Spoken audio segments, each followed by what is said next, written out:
Congratulations on the new role, Ivan. You're creating history in terms of the W League. So, what will your day-to-day look like now? It's probably not a lot different to what I've been doing in the past. I was sort of combining both roles. It would just allow me to focus more on the off-field component and support Adrian with the on-field side. So for me, it's going to continue to try and develop the program, but like you said, be able to focus more off-field, and try and develop areas where we haven't been able to in the past. That excites me, and hopefully we can put ourselves in a position where we're at the forefront of women's football in the country. Just explain how it came about and why you decided to move into that role, and even some of those areas you mentioned that you can focus on a bit more now. Yeah, look, it's something that we've been discussing now for 12 to 18 months.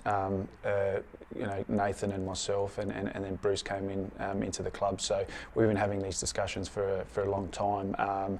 It was important that we continued to develop the program, and from a resource point of view, I felt that if I moved into this role, it would, help Bruce as well, because obviously his time is limited across a number of teams at the club, so I can focus purely on the women's side of football. And like I mentioned previously, it's really just about continuing to grow the program and professionalise it as much as we possibly can. Yeah, so how does that structure help professionalise the women's game and within the club too? Yeah, look, I'm now on the ground really trying to make things better.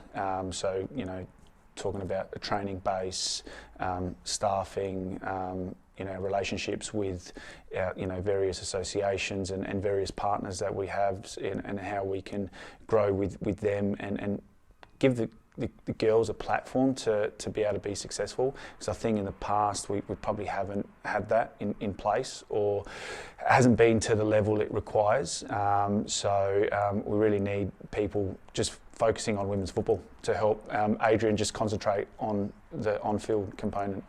So what is on top of the to-do list with the new season on the horizon?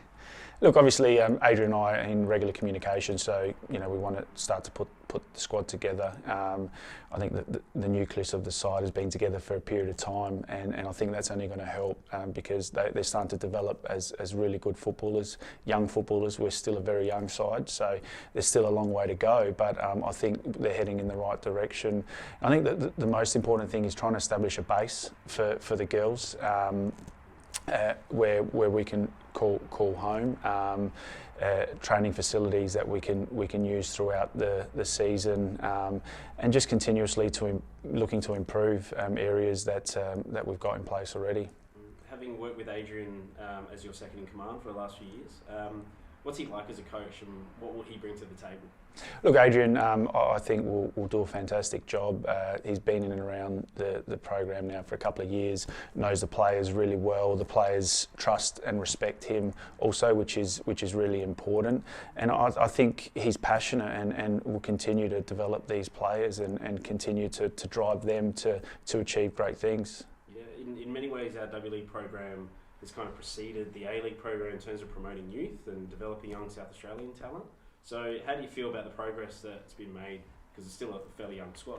Yeah, look, we in years gone by, we've played against sides that have got players that are playing their 100th W League game. I think we've only got 2 players that have played 50 games, and they're probably 21, 22 years of age. So we're still a long way off from an experience point of view. But I think over the last 3 years, we've been able to get a lot of experience into these players and a lot of game time, which will hold them in good stead. And we're starting to see that at the NPL level, where they're really standing out, some of our girls. Yeah, with the increase of players moving to Europe, what effect do you think that will have on the competition? Do you think more clubs will follow suit and be looking to youth like we are?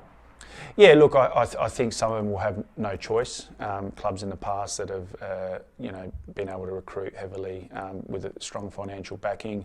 I think it doesn't affect us a lot because our principles don't change and have been along those lines for some time now. So I think we're purely focused on what we're doing and continuing to develop our young local talented players, and hopefully we can start to see some more South Australian girls playing in the Matildas in the future.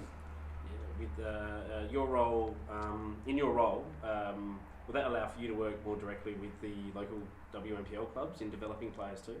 Yeah, look, I speak to the WNPL coaches, and I want to really look at the development pathways as well, and how we can align that with Adelaide United. I think that's the most important thing, and continuously work with the NPL clubs, because a lot of our girls are playing at the NPL clubs. So if we can help them become better, it will only help our side and the players that are involved. And the level of football in the WNPL is improving every year, and I think players are staying in the game a lot longer, which is important. So that way it's not a young competition all the time. There's experienced players still playing, and they're able to teach the younger girls, how to play the game at the highest level. Alright, now we've heard talks of the A-League switching to winter, and of course, the back end of next season will take place in winter. Do you see the W League maybe following suit, and how do you think that would affect the WNPL if that were to take place? Yeah, it's an interesting one. Look, I've mentioned it previously that that could be a positive move for the W League, especially now a lot of our players are going into Europe. I know the W League was aligned quite heavily with the NWSL in the USA, but with a small amount of players now playing over there, it probably doesn't make sense for it to align with that competition. So I think that the most important thing is making sure that we're able to deliver a good brand, and keep as many girls at home until they get to a level where they can hopefully go and play in some the bigger European clubs.